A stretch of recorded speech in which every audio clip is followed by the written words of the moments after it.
مقرر کیا گیا۔ آپ صلی اللہ علیہ وسلم نے اپنی چادر بچھا کر اپنے دست مبارک سے اس پر حجر اسود رکھا اور تمام قبائل کے سرداروں کو چادر پکڑنے کا حکم دیا۔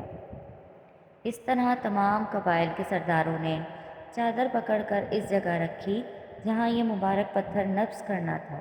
پھر آپ صلی اللہ علیہ وسلم نے اپنے دست مبارک سے اس کو اپنی جگہ پر رکھ دیا۔ اس طرح ایک بڑی لڑائی ہوتے ہوتے رہ گئی اور ہر قبیلے کی خواہش بھی پوری ہو گئی، جو آپ صلی اللہ علیہ وسلم کے حسن تدبیر کا نتیجہ تھا۔ اس واقعے کے وقت آپ صلی اللہ علیہ وسلم کی عمر 35 سال تھی۔ حضرت آدم علیہ السلام کو جب جنت سے راندہ درگاہ کیا گیا، جنت سے نکالا گیا، زمین پر اتارا گیا، تو لکھا یہ ہے کہ حضرت آدم علیہ السلام جب وہاں سے نکلنے لگے تو انہوں نے وہاں سے حجر اسود کو اٹھا لیا۔ حجر اسود کو بطور موڑھے کے یعنی بیٹھنے کے لیے ایک سیٹ کے طور پر حجر اسود کو بغل میں لے لیا اور زمین پر اتار دیے گئے۔ اور دوسری روایت میں آتا ہے کہ جس رات آدم علیہ السلام کو آسمان سے زمین پر اتارا گیا تو اس رات آدم علیہ السلام بڑی وحشت محسوس کر رہے تھے، بڑے مایوس تھے اور پوری اس دنیا میں بھوک کے عالم میں اکیلے رات کو بیٹھے ہیں اور بڑے مایوس ہیں اور وحشت طاری ہے۔ اسی رات میں اللہ تبارک نے جنت کے دو جواہر یعنی ایک حجر اور اسود اور دوسرا مقام ابراہیم اور اس رات آدم علیہ السلام کے ساتھ زمین پر اتار دیے۔ جب صبح کی روشنی پھیلی تو آدم علیہ السلام نے اپنے پاس یہ دونوں پتھر پڑے دیکھے تو آپ علیہ السلام پہچان گئے کہ یہ تو میرے جنت کے ساتھی ہیں۔ تو آپ علیہ السلام نے جنت کے ان دونوں پتھروں کو اٹھا کر اپنے سینے سے لگایا اور ان کو بغل میں رکھ لیے اور اس سے تسکین حاصل کرنے لگے اور سوچنے لگے کہ جنت کا ایک سامان میرے ساتھ آ گیا ہے۔ اس طریقے سے اللہ نے ان دونوں پتھروں کو زمین پہ اتارا۔ اور عجیب بات یہ ہے کہ ایک حدیث میں آتا ہے کہ آدم علیہ السلام جو حجر اسود کو لے کر آئے تھے، اصل میں حجر ایک فرشتہ تھا۔ جب آدم علیہ السلام کو جنت میں اللہ تبارک و تعالیٰ نے بھیجا تو ایک فرشتے کو ان کی نگرانی پر لگا دیا کہ آدم علیہ السلام کی نگرانی کرے کہ جنت میں ہر چیز ان کے کیے ہے، وہ جو مرضی کھائیں لیکن اس درخت کا پھل نہ کھائیں جس درخت کے کھانے سے ان کو منع کیا گیا ہے، تو تم اس کی نگرانی کرتے رہو، کہیں آدم علیہ السلام اس درخت کا پھل نہ کھا لیں۔ چنانچہ یہ فرشتہ آدم علیہ السلام کی نگرانی کرتا رہا تو آدم علیہ السلام بھی محتاط رہے اور جنت کے اندر وقت گزرتا رہا۔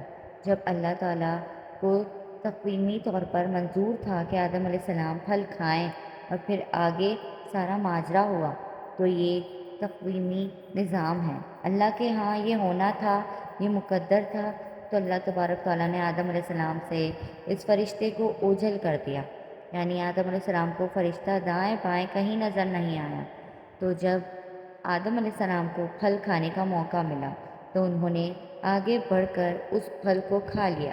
جیسے ہی پھل کھایا تو اللہ تبارک تعالیٰ کے ہاں ظاہر ہے ایک خاص قسم کا غضب نازل ہوا کہ یہ تمہیں منع کیا گیا تھا تو کیوں کھایا؟ تو اسی ہیبت اور دبدبہ کے عالم میں اللہ تعالیٰ نے اس فرشتے کی طرف دیکھا۔ جب اس ہیبت کے عالم میں اللہ تعالیٰ نے اس فرشتے کو دیکھا ہے تو فرشتہ خوف سے پتھر بن گیا اور وہ حجر اسود کی شکل میں قائم ہو گیا، اور جس کو آدم علیہ السلام زمین پر لائے اس کی تائید ایک دوسری صحیح حدیث میں آتی ہے کہ نبی کریم صلی اللہ علیہ وسلم فرماتے ہیں کہ کل روز قیامت میں جب حجر اسود میدان حشر میں آئے گا تو اس کے دو کان ہوں گے، اس کی دو آنکھیں ہوں گی، اس کی زبان بھی ہوگی، باقاعدہ ہاتھ بھی ہوں گے، گویا کہ پورے ہاتھ پیر کے ساتھ یہ میدان حشر کے اندر پہنچے گا۔ اور ساتھ ہی نبی صلی اللہ علیہ وسلم نے فرمایا کیونکہ حجر اسود اصل میں ایک فرشتہ تھا، وہاں اللہ تعالیٰ دوبارہ اس کو انہیں اعضاء کے ساتھ ظاہر کر دیں گے اور وہاں پہنچ کر پھر دنیا بھر سے جو لوگ ان کو بوسہ کرنے والے ہیں ان کے حق میں گواہی دے گا۔ تو معلوم ہوا کہ یہ حجر اسود ایک فرشتہ ہے کہ دنیا میں جو بھی لوگ اس کو بوسہ دیتے ہیں تو وہ تختی پر نوٹ ہو جاتا ہے کہ اس آدمی نے مجھے بوسہ دیا، اس کے گناہ معاف کر دیے گئے۔ تو کل روز قیامت وہ اس کی گواہی دے گا۔ اور مزے کی بات ہے کہ دنیا کے اندر ایک بہت بڑے محدث گزرے ہیں، وہ یہ کہتے ہیں کہ میں مکہ کے اندر حرم میں کعبہ کے قریب ایک عرصہ تک رہا تو میں نے ایک مرتبہ عجیب منظر دیکھا کہ حجر اسود وہاں اپنی جگہ سے نکلا اور اس کے ہاتھ پاؤں بھی تھے، اس کے کان بھی تھے اور اس کے پورے ایک انسانی شکل میں نکلتا ہے۔ وہ نکلا اور کافی دور تک ٹہلتا ہے اور دوبارہ اسی جگہ قائم ہو گیا اور اسی طرح بطخ کی شکل اختیار کر دی۔ جب حجر اسود کو کوئی حج یا عمرہ کرنے والا بوسہ دیتا ہے تو حقیقت میں وہ اللہ سے مصافحہ کرتا ہے، اللہ سے سلام کرتا ہے، تو سلام کرنے کے نتیجے میں اللہ تعالیٰ اس کے سارے گناہوں کو معاف کر دیتے ہیں۔ اللہ تعالیٰ سے دعا ہے کہ اللہ تعالیٰ ہمیں حجر اسود کا سلام، اس کا بوسہ لینے کی سعادت نصیب فرمائے، لیکن اس میں شریعت کا مسئلہ لکھا ہے کہ اس کے لیے آپ کسی دوسرے کو تکلیف دے کر اس کا بوسہ نہ لیں۔ تکلیف دے کر بوسہ لیں گے تو ظاہر ہے بوسہ لینا ایک مستحب عمل ہے، لیکن تکلیف دینا حرام ہے۔